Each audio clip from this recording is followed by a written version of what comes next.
Hello, welcome to Living Life with Purpose. I'm your host, Phil Foster.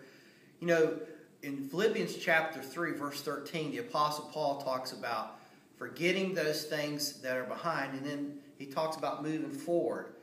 And if you are like me, you probably want to grow in your faith. You know, we're not expected by God to just get saved and that's the end of the journey. Peter said that when he was a child, he spoke like a child, he acted like a child. But when he became a child of God, he put away childish things and began to grow in the faith. So for all of us, we need to grow in the faith. And there's a lot I could say, but let me just focus on one of them today. There's some things you need to forget. One of the great Greek scholars, Kenneth Wuest, once said in regard to this verse, it's like a runner in a race. And if you're going to run the race and cross the finish line, you need to stay focused on the finish line. You don't need to spend your time looking back over your shoulder because you can lose your focus and someone can get around you.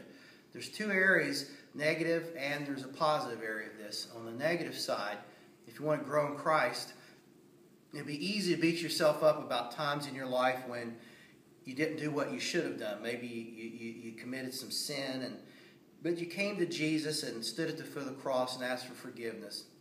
That's why Paul said there's now no condemnation to those that are in Christ. So get it behind you and move on.